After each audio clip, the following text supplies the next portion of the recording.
Hello guys, welcome back to my channel. അപ്പോൾ ഇന്ന് നമ്മൾ ഉണ്ടാക്കാൻ പോകുന്ന ഒരു വെറൈറ്റി ആർട്ട് ഐഡിയാണ്.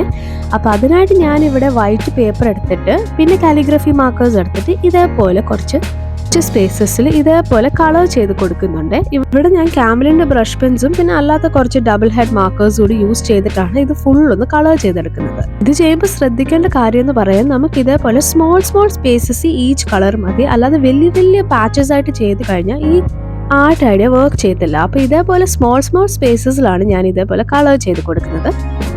പിന്നെ ഫുൾ ഷീറ്റ് ഫില്ലാവാനും ശ്രദ്ധിക്കണം. നിങ്ങൾക്ക് ഇഷ്ടമുള്ള പാറ്റേൺസ് ആൻഡ് കളേഴ്സിൽ ചെയ്യാം. നിങ്ങൾക്ക് വേണമെങ്കിൽ പേസ്റ്റൽ കളേഴ്സിലും ഈ സെയിം തിങ് ചെയ്യാം. ഞാനിവിടെ ഡാർക്ക് കളേഴ്സിലാണ് ചെയ്യുന്നത്. അപ്പോൾ നമ്മുടെ ഫുൾ ഷീറ്റ് ഫില്ലായതിനു ശേഷം നമുക്ക് ഇതേപോലത്തെ ഒരു ക്ലിയർ ട്രാൻസ്പെറൻറ്റ് ഷീറ്റ് വേണം. അല്ലെങ്കിൽ ക്ലിയർ ടേപ്പ് എടുത്താലും മതി. തിക്ക് ഓർ തിൻ സൈസിലെടുക്കാം. പക്ഷെ ഞാൻ റെക്കമെൻഡ് ചെയ്യുന്നത് ഈ ട്രാൻസ്പെറൻറ്റ് ഷീറ്റ് തന്നെയായിരിക്കും.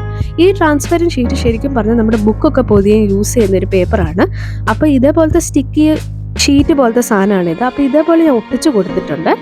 എന്നിട്ട് നമ്മൾ എല്ലാ സൈസും ഒന്ന് കട്ട് ചെയ്തെടുത്താൽ നമ്മുടെ ഷീറ്റ് ഇവിടെ സെറ്റ് ആയിട്ടുണ്ട്. ഇനി ഇത് പെയിൻറ് ചെയ്യാൻ ഞാൻ യൂസ് ചെയ്യുന്നത് പറഞ്ഞാൽ ബ്ലാക്ക് അക്രിലിക് പെയിൻറ്റും പിന്നെ ഹാൻഡ് സോപ്പും ആണ്.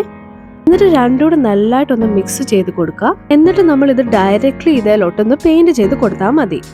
പെയിൻറ് ചെയ്യുമ്പോൾ നല്ലതായിട്ട് അത് കവർ ചെയ്യാൻ ശ്രദ്ധിക്കണം. ബിക്കോസ് നമുക്ക് ഇപ്പോൾ സോപ്പ് പൊടി മിക്സ് ആയതുകൊണ്ട് അത് ഇച്ചിരി ലൈറ്റായിട്ടായിരിക്കും കളർ ചെയ്യുന്നത്. അപ്പോൾ നല്ല തിക്കായിട്ട് തന്നെ നമ്മൾ കളർ ചെയ്ത് കൊടുക്കണം. then ഇതേപോലെ ഇത് ഉണങ്ങിയതിന് ശേഷം നമുക്ക് ടൂത്ത് പിക്ക് ഓർ ഒരു സ്റ്റിക്കിൻ്റെ ആവശ്യമുണ്ട്. എന്നിട്ട് നമ്മൾ ഇത് ഈസിലി നമുക്ക് ഇത് സ്ക്രാച്ച് ചെയ്യാം.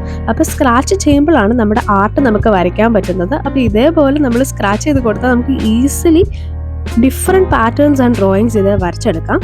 നമ്മളിപ്പോൾ ഉണ്ടാക്കിയിരിക്കുന്നതാണ് സ്ക്രാച്ച് പേപ്പർ. ഇതേപോലത്തെ സ്ക്രാച്ച് ബുക്ക് എന്ന് പറഞ്ഞൊരു ബുക്ക് കിട്ടും. അത് നമുക്ക് ഓൺലൈനിലൊക്കെ അവൈലബിൾ ആണ്. അത് നമുക്ക് ഇതുപോലത്തെ കുറച്ച് ഷീറ്റ്സ് കൂടെ വരുന്ന ഒരു ബുക്ക് പോലെ വരും. അപ്പോൾ അതിനകത്ത് നമുക്ക് ഇതേപോലത്തെ സെയിം തിങ് ആണ് കിട്ടുന്നത്.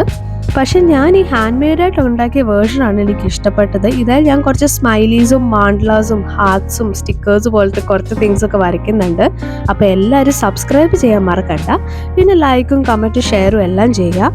അപ്പോൾ നിങ്ങൾക്ക് ബോറൊക്കെ അടിക്കുമ്പോൾ ഇതുപോലത്തെ ക്രാഫ്റ്റ്സ് ഒക്കെ ഒന്ന് ട്രൈ ചെയ്ത് നോക്കുക. ഈസി ആയിട്ട് നമുക്ക് ഡ്രോയിങ് ഒക്കെ ചെയ്യാം. Thank you for watching. By.